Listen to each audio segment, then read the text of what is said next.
مصطفیٰ مصطفیٰ مصطفیٰ مصطفیٰ بسم الله الرحمن الرحيم.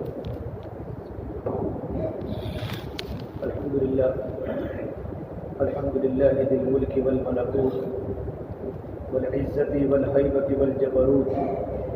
أشهد أن لا إله إلا الله وحده لا شريك له الملك المعبود. وأشهد أن سيدنا ومولانا محمدا عبده ورسوله الحامد المحمود صلى الله عليه وعلى آله وأصحابه إلى يوم الموعود. أما بعد فأعوذ بالله من الشيطان الرجيم. بسم الله الرحمن الرحيم. قل لو كان البحر مدادا لكلمات ربي لنفذ البحر قبل أن تنفذ كلمات ربي ولو جئنا بمثله مددا. وقال النبي صلى الله تبارك وتعالى عليه وسلم عن ابن عباس رضي الله تعالى عنهما دخل علينا رسول الله صلى الله عليه وسلم فقال أمؤمنون أنتم؟ فسكتوا. فقال عمر بن الخطاب رضي الله تعالى عنه نعم يا رسول الله. قال وما علامة إيمانكم؟ قالوا نشكر على الرخاء ونصبر على البلاء ونرضى بالقضاء. فقال أمؤمنون أنتم ورب الكعبة أو كما قال النبي صلى الله تبارك وتعالى عليه وسلم. میرے محترم طریقہ جو انسان کی ایک فطرت ہے کہ انسان خوبیوں کو دیکھ کر خوش ہوتا ہے اور کامیابیوں کو دیکھ کر ناراض ہوتا ہے. انسان یہ چاہتا ہے کہ اس کی خوبیاں لوگوں کے سامنے آوے تاکہ لوگ اس کی تعریف کریں، اور انسان یہ چاہتا ہے کہ اس کی خامیاں لوگوں کے سامنے نہ آوے تاکہ وہ ذلت کے گڑھے سے نکل جائے. ہر ایک انسان کو اپنی تعریف پسند ہے. تعریف کو پیدا کرنے والا رب العالمین ہے. حسن بصری فرماتے رحمۃ اللہ علیہ کہ اللہ تبارک و تعالیٰ کو اپنی تعریف بہت پسند ہے. اس اللہ تبارک و تعالیٰ نے قرآن کریم کی ابتدا جو اللہ نے فرمائی اپنے تعریف سے فرمائی الحمدللہ رب العالمین. تمام تعریف اس اللہ کے لیے ہے جو سارے جہان کا پروردگار ہے، سارے جہاں کا پالنے والا ہے. تو انسان کی ایک فطرت ہے کہ وہ خوبیوں کو دیکھ کر خوش ہوتا ہے اور عیبوں کو دیکھ کر ناراض ہوتا ہے. اب انسان کو اللہ تعالیٰ نے دنیا میں پابند بنایا ہے کہ انسان دنیا میں زندگی پابندی کے ساتھ گزارے. اس پر اللہ تبارک و تعالیٰ کے احکام لاگو کیے اور اس کے سامنے مکمل زندگی رکھی دین اسلام. آپ صلی اللہ تبارک و تعالیٰ علیہ وسلم نے دنیا میں آ کر خوبصورت انداز میں پوری امت کے سامنے اسلام کو پیش کیا، اسلامی زندگی پیش کی، قول کے اعتبار سے بھی عمل کے اعتبار سے بھی، اور مسلمانوں کو اسلامی زندگی کا پابند بنایا. یا ایھا الذین آمنوا ادخلوا فی السلم کافہ، کہ ایمان والوں پورے کے پورے اسلام میں داخل ہو جاؤ. ایسا نہیں کہ عبادات تو اسلامی طور پر ہیں، شادی بیاہ غیر اسلامی طور پر ہیں، رمضان کا روزہ اسلامی طور پر ہے، بچوں کی تربیت غیر اسلامی طور پر ہے، صدقہ خیرات اسلامی طور پر ہے، باقی میت کے اندر موت کے وقت جو رسم و رواج غیر اسلامی طور پر ہے. قرآن کریم کی بعض آیتوں پر ہمارا ایمان ہے اور قرآن کریم کی بعض آیتوں پر ہمارا انکار ہے. نؤمن ببعض ونکفر ببعض. یہ مسلمان کی شان نہیں ہے کہ مسلمان اسلام قبول کرنے کے بعد مکمل مذہب اسلام کا پابند بن جاتا ہے. اس لیے سائنسداں نے ایک تجربہ کیا، اسٹڈی کی کہ دنیا میں انسانوں کو پابند کس طرح کیا جائے. تو انہوں نے جگہ جگہ پر ویڈیو کیمرے لگائے کہ ویڈیو کیمرے کے ذریعے انسان پابند ہو جاتا ہے غلط حرکت کرنے سے. آپ نے ایک نوجوان کو دیکھا نئی نئی گاڑی لایا، اور نوجوانوں کو گاڑی چلانے کا شوق بھی بہت ہوتا ہے، سڑک اچھی مل جاوے تو وہ پھر سپیڈ اور نو سپیڈ سے بھول جاتے ہیں. اپنی گاڑی کو تیز چلانے کی فکر میں ہوتے ہیں، تو حکومت نے ہر جگہ پر ویڈیو کیمرے لگا دیے تاکہ ہر نوجوان گاڑی چلاتے وقت اس کے سامنے ویڈیو کیمرے رہے تو اپنی سپیڈ کو کم کر دے گا، اور انسان اپنی سپیڈ کو بند نہیں کرتا کہ مجھے ایک کیمرہ دیکھ رہا ہے اور میری تصویر کیمرے میں آ جائے گی تو مجھے پیسے دینے پڑیں گے، تو انسان ویڈیو کیمرے کی پابندی کر کے سپیڈ کم کر لیتا ہے، کتنا ہی خوبصورت روڈ ہی کیوں نہ ہو، کتنی اچھی سڑک ہی کیوں نہ ہو، انسان ایک متوازن اور اعتدال کے ساتھ اپنی گاڑی کو چلاتا ہے۔ اس طرح آپ نے دیکھا ہوگا کہ بڑے بڑے چھتوں کے نیچے پورا ڈپارٹمنٹ سٹور ہوتا ہے، بڑی بڑی دکانیں جیسے ایک محلہ ہو، وہ ساری کی ساری دکانوں میں ایک سیکیورٹی نظام ہوتا ہے، ڈپارٹمنٹ ہوتا ہے کہ پوری دنیا وہاں خریدنے بھی آتی ہے، اور ساری کی ساری دکانیں اوپن اور کھلی ہوئی ہوتی ہے، لیکن کسی انسان کی طاقت نہیں ہوتی کہ کوئی چیز اپنے جیب میں ڈال دے، اس لیے کہ اندر چلنے والوں کے ذہن میں بات ہوتی ہے، یا ایک سیکیورٹی نظام ہے کیمرے کا، ایک مستقل شعبہ ہے، ایک کمرے میں لوگ بیٹھ کر ہماری حرکتوں کو دیکھ رہے ہیں، کہ ہمارے جیسے کہ گیٹ سے نکلنے کے باہر ہی ہم کو پکڑا جائے گا، ہماری تمام پوری دکانوں کے سامنے، پبلک کے سامنے ہماری رسوائی ہوگی، ہماری ذلت ہوگی، تو انسان ویڈیو کیمرے سے کیا ہو جاتا ہے، پابند ہو جاتا ہے۔ اس سے پہلے اللہ تعالیٰ نے محمد عربی صلی اللہ تبارک و تعالیٰ علیہ وسلم کے ساتھ قرآن کریم کو بھیج کر اللہ تعالیٰ نے بتایا میں تمہیں برابر دیکھ رہا ہوں، میں تمہیں برابر دیکھ رہا ہوں، یعلم خائنۃ الاعین وما تخفی الصدور، میں تمہیں صرف برابر دیکھتا نہیں بلکہ میں تمہاری آنکھوں کی خیانت کو بھی جانتا ہوں، اور تمہارے قلوب میں، تمہارے دلوں میں اٹھنے والے وسوسے کو میں جانتا ہوں، تم اپنے دل میں کیا سوچ رہے ہو۔ اتنا اللہ تبارک و تعالیٰ دیکھنے کے اندر اتنے بڑے ہیں۔ ان ربک لبالمرصاد، آپ کا رب اپنے بندوں کو گات لگا کر دیکھ رہا ہے، میرا بندہ کیا کرتا ہے، میرے بندے کی جلوتیں کیسی ہیں، میرے بندے کی خلوتیں کیسی ہیں، میرے بندے کی رات کیسی گزرتی ہیں، میرے بندے کا دن کیسا گزرتا ہے، میں اور تمام کے تمام اللہ تبارک و تعالیٰ کی نگرانی میں ہیں اور اللہ تبارک و تعالیٰ کے کیمرے میں ہیں، اور ہمارا سارا کا سارا ریکارڈ محفوظ ہو رہا ہے۔ فرشتوں کے پاس بھی ہمارے بدن کے اعضاء سارے کے سارے ہمارے اعمال کو ریسیو کرتے ہیں۔ کل قیامت کے میدان اللہ پاک زبان پر مہر لگائے گا نا تو بدن کے سارے اعضاء بولیں گے وَكَانَ الْإِنسَانُ أَكْثَرَ شَيْءٍ جَدَلًا، انسان سب سے بڑا جھگڑالو ہے۔ اللہ تعالیٰ آخر میں انسان کے نامہ اعمال سامنے رکھیں گے، نامہ اعمال کا انکار کرے گا، ساری باتوں کا انکار کرتے کرتے اللہ اس کی زبان پر مہر لگائے گا، بدن کے سارے اعضاء اس کے خلاف گواہی دیں گے، پھر اللہ اس کو جہنم میں پکڑ کے جہنم میں دھکیل دیں گے۔ تو ساری دنیا کی انسانیت اللہ تبارک و تعالیٰ کی نگرانی میں ہے۔ ان ربک لبالمرصاد، آپ کا رب اپنے بندوں کو گات لگا کر دیکھ رہا ہے۔ آپ نے دیکھا شکاری کو مرصاد بولتے ہیں عربی میں، جب شکار کو کرتا ہے نا تو شکار کے کرنے کے وقت اس کی پلک بھی نہیں جھپکتی، اس کی حیثیت کو عربی میں مرصاد کہا جاتا ہے۔ میرا اللہ اپنے بندوں کو اس سے بھی زیادہ گات لگا کر دیکھ رہا ہے، اتنا اللہ کا کیمرہ مضبوط ہے۔ الم یعلم بان اللہ یرا، بندہ تجھے پتا نہیں میں تجھے برابر دیکھ رہا ہوں، تیری ساری حرکتیں میرے سامنے ہیں، تیری آنکھوں کی خیالت میرے سامنے ہے، تیرے جسموں کی حرکت میرے سامنے ہے، تیرے دلوں کے خیالات اور تیرے قلوب کے تصورات میرے سامنے ہیں۔ اس کا ایک دن میں نے رکھا ہے، تیری ساری اندر کی باتیں آخرت میں کھل جائے گی۔ من عمل صالحا فلنفسہ، کہ جو نیک عمل کرتا ہے وہ اپنی ذات کے لیے کرتا ہے، ومن اساء فعلیہا، جو برے عمل کرتا ہے ان برائی کا بوجھ اس پر ہے، وما ربک بظلام للعبید، آپ کا رب اپنے بندوں پر کبھی ظلم نہیں کرتا۔ انسان دنیا میں جو بھی کرتا ہے اس کو آخرت میں ملنے والا ہے۔ کما تدین تدان، جیسا کروں گے ویسا پاؤں گے۔ اور دنیا تو آخرت کی کھیتی ہے، انسان کھیت میں جو بوتا ہے نا وہ انسان کاٹتا ہے۔ انسان اگر دنیا میں اگر گیہوں بوئے ہیں تو گیہوں کو کاٹے گا، انسان دنیا میں اگر نیک اعمال بوئے ہیں تو آخرت میں نیک اعمال کی شکلیں بنے گی۔ علماء نے لکھا جب انسان جب دنیا سے جاتا ہے، قبر میں جاتا ہے، تو قبر میں جانے کے بعد اس کے نیک اعمال ایک انسان کی شکل میں آتے ہیں اور اس کے پاس رہ کر انسان کو مانوس کرتے ہیں۔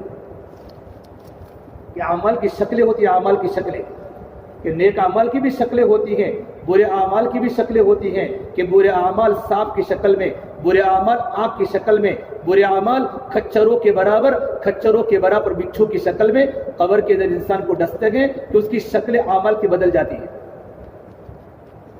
کہ دنیا میں انسان جیسی زندگی گزارتا ہے نا ویسا انسان کو آخرت میں ملے گا. ہم تمام کے تمام اللہ تبارک و تعالیٰ کے کیمرے کے اندر ہے. سلیمان دارانی رحمۃ اللہ علیہ ہمارے ایک ولی اولیاء میں گزرے ہیں, حج کے سفر میں جا رہے ہیں, 2 ساتھی ہیں. ارادہ کیا کچھ ساتھ میں کچھ توشہ زیادہ بڑھا لے تاکہ راستہ صحرا ہے, ریگستان ہے, کچھ ملے گا نہیں تو راستے میں تکلیف پڑے گی. تو سلیمان دارانی بڑے خوبصورت تابعی گزرے ہیں. ان کا چہرہ 14ویں کے چاند کی طرح چمکتا تھا. ان کے ساتھی سامان لینے کے لیے گئے, وہ وہیں بیٹھے رہے. ایک عورت اوپر سے, ایک بدو عورت اوپر سے نیچے اتری, ان کو اکیلے کو دیکھا. شیطان خلوت کا فائدہ اٹھاتا ہے. جب انسان ہوتا اکیلا تو شیطان خلوت کا فائدہ اٹھاتا ہے, اور خلوت کے وقت شیطان انسان کے قلوب میں گناہوں کے وساوس ڈالتا ہے تاکہ انسان گناہ کرنے پر مجبور ہو جائے. اور سلیمان دارانی کے پاس عورت آئی اور آ کر کہا, اس نے اشارہ کیا. سلیمان دارانی سمجھے عورت فقیر ہے, غریب گھر کی لڑکی لگتی ہے, اس کو کسی چیز کی ضرورت ہوگی. اس نے کہا مجھے اس چیز کی ضرورت نہیں ہے, مجھے اس چیز کی ضرورت ہے جو بیوی کو اپنے شوہر کے سامنے ضرورت پڑتی ہے. جب اس نے جملہ کہا نا, سلیمان دارانی رحمۃ اللہ علیہ اتنے گھبرا گئے کہ روتے روتے ان کی آنکھیں اشکبار ہو گئی اور چیخے مار تو رونے لگے. ایک عورت نے دیکھا, خدا کا خوف تھا کہ میرا اللہ مجھے برابر دیکھ رہا ہے.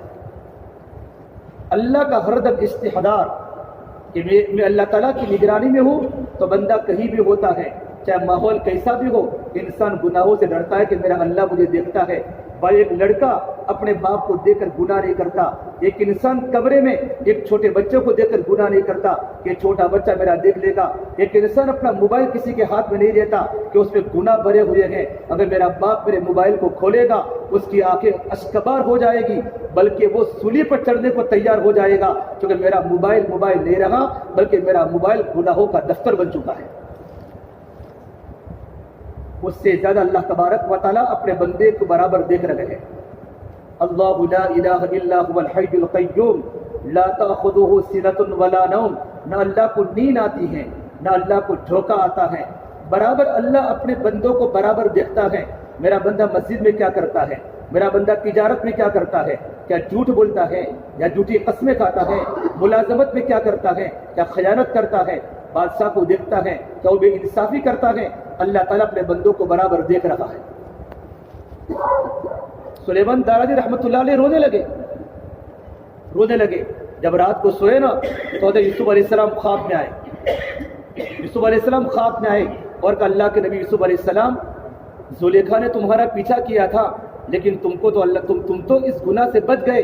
یوسف نے فرمایا, سلیمان میں تو اللہ کا نبی تھا اور اللہ کا نبی ہو کر مجھے اللہ تعالیٰ نے بچایا, تم تو نبی نہیں تھے تب بھی تم گناہوں سے بچ گئے. تو کیا بات فرمائی کہ میرے دل میں اللہ نے اپنی محبت ڈالی اور اپنا تعلق ڈالا تھا. جب بندے کے سامنے 24 گھنٹے اللہ تعالیٰ کا استحضار ہوتا ہے کہ میرا اللہ مجھے برابر دیکھ رہا ہے اور میں اللہ تبارک و تعالیٰ کی نگرانی میں ہوں, تو آدمی کسی بھی ماحول میں ہو, تجارت میں ہو, ملازمت میں ہو, انسان اپنی معاشرت کی زندگی میں ہو, معاملات کا لین دین کا مسئلہ ہو, وہ اللہ تبارک و تعالیٰ کا استحضار ہوتا ہے تو بندہ اللہ سے ڈرتا ہے کہ میرا اللہ مجھے برابر دیکھتا ہے. میں یہاں خیانت نہیں کر سکتا, یا میں جھوٹی قسم نہیں کھا سکتا, میں یہاں جھوٹ نہیں بول سکتا. کیوں کہ میں اللہ تبارک و تعالیٰ کی نگرانی میں ہوں, میرا اللہ مجھے برابر دیکھ رہا ہے. قبیلہ غامدیہ کی ایک عورت اللہ کے نبی کے زمانے میں اس سے گناہ ہو چکا اللہ کے نبی کے زمانے کی ہے. زنا کا صدور ہو چکا, گناہ تو ہو گیا نفسانی خواہشات کی بنیاد پر. ایک ہے گناہ کرنا اور گناہ کرنے کے بعد نادم ہونا. اللہ تبارک و تعالیٰ کو ندامت بہت پسند ہے, اور یہ فرمایا تمام کے تمام انسان دنیا میں گنہگار ہیں لیکن بہترین گنہگار وہ ہے جو توبہ کرنے والا. کلکم خطاؤون وخیر الخطائین التوابون المستغفرون. کہ گناہ انسان سے ہو جاتا ہے لیکن اللہ تعالیٰ بڑے مغفرت کرنے والے ہیں. جب انسان گناہوں پر ندامت کرتا ہے, گناہوں پر توبہ کرتا ہے, اللہ کے سامنے روتا ہے, اللہ میرے گناہ کو معاف فرما دے, دل میں ندامت کا آنا یہ انسان کے لیے توبہ ہوتی ہے. قبیلہ غامدیہ کی عورت حضور کی خدمت میں, یا رسول اللہ مجھ سے گناہ ہو چکا ہے, کیونکہ دل میں اللہ کا استحضار تھا, آخرت کا یقین تھا, یہ سزا مجھے آخرت میں ملنے والی ہے, میں چاہتی ہوں میں دنیا میں پاک ہو کر جاؤں. کہ میرے آخر میں میری زندگی میں کوئی گناہ کا دبا نہ رہے. حضور کے پاس ہی آپ نے چہلہ پھیر لیا. دوسری طرف آئی کہ اللہ کے مجھ سے گناہ ہو چکا ہے اور میں عقل مند عورت ہوں اور میں برابر مجھے پکا پتا کہ مجھ سے گناہ ہو چکا ہے. آپ نے اس کی بات نہیں سنی, آپ نے بائیں طرف دیکھ لیا تاکہ عورت میرے پاس سے چلی جائے. آگے آئی, پیچھے آئی, 4 مرتبہ اقرار اور 4 مرتبہ 4 گواہ, اس پر بھی شرعی حد لگتی ہے. تو کہا بتاؤ کیا ہے؟ کہ میرے پیٹ میں حمل بھی ہو چکا ہے. اللہ کے نبی صلی اللہ تبارک و تعالیٰ علیہ وسلم عورت کو ڈھیل دے رہے ہیں کہ عورت میرے پاس سے چلی جاوے, لیکن دل میں آخرت تھی, اللہ کا استحضار تھا کہ مجھے اللہ کے سامنے اس گناہ کا جواب دینا پڑے گا, میں کسی بھی طرح پاک ہو کر آخرت میں جاؤں. تو آپ نے کہا تمہارے پیٹ میں بچہ ہے, جب تک حمل نہ جنے, بچے کی ولادت نہ ہو, تو تب تو میرے پاس نہیں آ سکتی, میرے پاس بچے کو لے کر آ. 9 مہینہ 8 مہینہ تک عورت, بھئی آدمی گناہ کرتا ہے 4-5 دن کے بعد بھول جاتا ہے, 5 دن کے بعد بھول جاتا ہے, لیکن گناہ کی یاد, دل میں اللہ کا ڈر ہے, اللہ کا تقوی ہے, آخرت ہے. 9 مہینے اس نے گزارے کہ 9 مہینے کے بعد جب میرا بچہ پیدا ہوگا, میں بچے کو لے کر حضور کی خدمت میں جاؤں گی, اب مجھے سنسار کر دیا جائے گا, مجھ کو پتھر مارے جائیں گے تاکہ میں گناہوں سے پاک ہو جاؤں گی. میں دنیا کی تکلیف برداشت کر سکتی ہوں, لیکن میں آخرت کی آگ کو برداشت نہیں کر سکتی. یہ دل میں اللہ کا 24 گھنٹے اللہ کا استحضار تھا. 9 مہینے تک اس نے اس یقین کے ساتھ, اس فکر کے ساتھ زندگی کے ایام کاٹے. 9 مہینے پورے, وہ بچے کی ولادت ہوئی اور اپنے بچے کو کپڑے میں لپیٹ کر لے آئی. یا رسول اللہ, میرا بچہ پیدا ہو چکا, مجھے پاک کر دیجیے.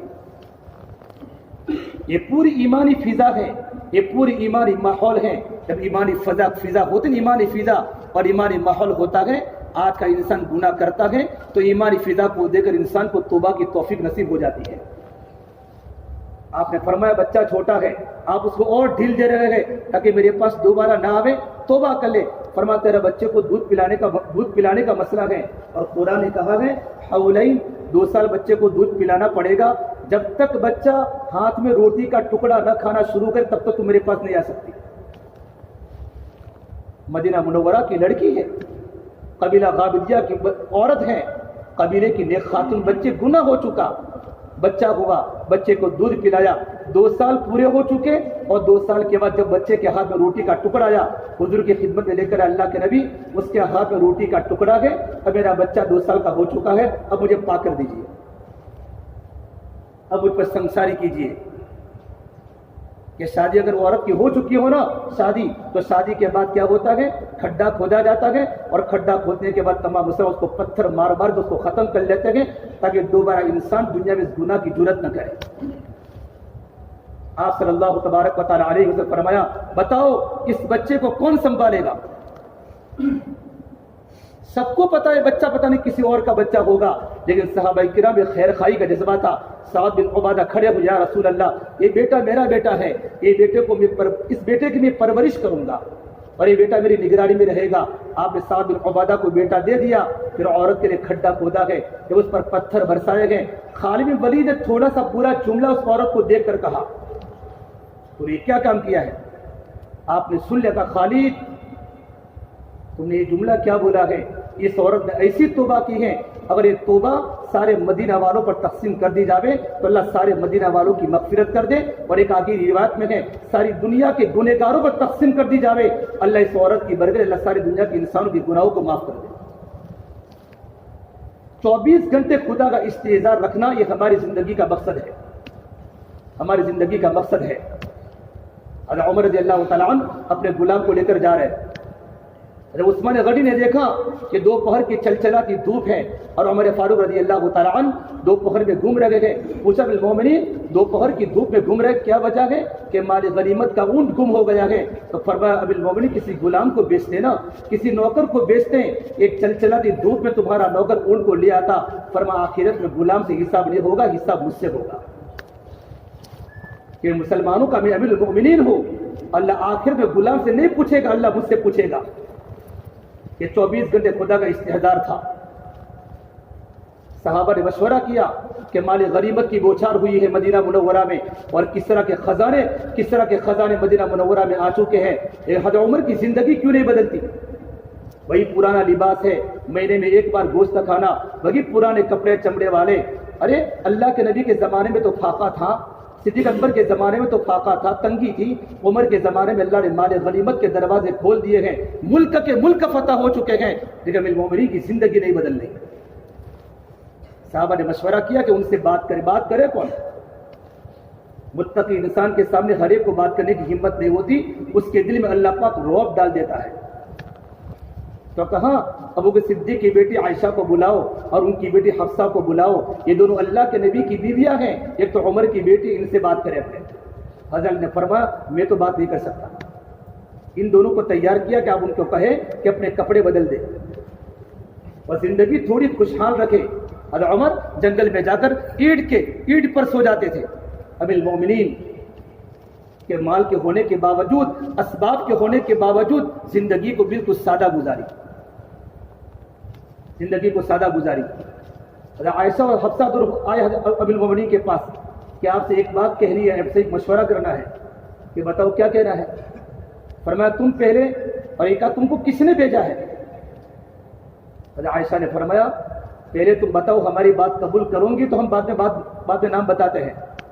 فرمایا بتاؤ۔ امیر المومنین صحابہ کا مشورہ ہے کہ آپ اپنے رہن سہن کو تھوڑا بدل دیں۔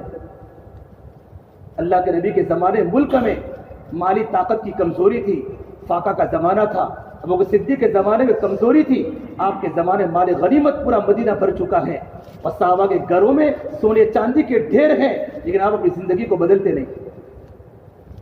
فرمایا مجھے نام بتا دو۔ پھر اپنی بیٹی حفصہ کو کہا، عائشہ میں تجھے نہیں کہتا، حفصہ کو کہا حفصہ تو اللہ کے نبی کی بیوی ہے، تو بتا میرے آقا کی زندگی کیسی تھی، آقا کی زندگی کیسی تھی۔ یوں کر کے پوری کارگزاری سنا۔ ایک بات فرمائی، عائشہ تجھے پتہ بھی ہے میرے نبی کے پاس کپڑے کتنے تھے؟ کہ میرے نبی کے پاس صرف ایک جوڑی کپڑا ہوتا تھا اور آپ اسی کو دھوتے تھے اور نماز پڑھنے آتے تھے، اور ایک موقع ایسا آیا کہ آپ کے پاس صرف ایک چادر تھی، اور ایک دن تو ایسا آیا حفصہ تجھے پتہ بھی ہے کہ ایک چادر بھی نہیں تھی، انصاری عورت نے آپ کو بطور ہدیے میں چادر دی، آپ اس چادر کو اوڑھ کے مسجد میں نماز پڑھنے آئے۔ یوں کر کے آپ نے اللہ کے نبی کی زندگی بتانا شروع فرمائی۔ عمر بھی روئے اور عائشہ بھی چیخ مار مار کے روئی۔ فرمایا عائشہ سنو، 3 دوست ساتھ میں زندگی گزارتے تھے، 3 دوست، ایک دوست تھا بیچ میں ایک منزل تھی، منزل وہ انسان زندگی گزارتے اپنی منزل کو پہنچ گیا، اور وہ اللہ کے نبی صلی اللہ تبارک و تعالیٰ علیہ وسلم تھے، زندگی کو سادہ بنا کر اللہ کے پاس پہنچ گئے۔ صدیق اکبر میرے دوست تھے، زندگی اچھی گزار کر اللہ کے پاس چلے گئے۔ اگر میں نے اپنی زندگی کو بدل دیا تو میں اللہ کے سامنے کیا جواب دوں گا؟ فجر کی نماز پڑھا رہے، فجر کی نماز پڑھا دے، عمر فاروق فجر کی نماز پڑھا رہے ہیں، اس آیت پر پہنچے گئے، قال انما اشکو بثی وحزنی الی اللہ، اور داڑے مار کر رونا شروع کیا۔ ابو لولو نے ارادہ کیا، مجوسی غلام نے ان کو قتل کرنے کا، اور فجر کی نماز خنجر سے وار کیا۔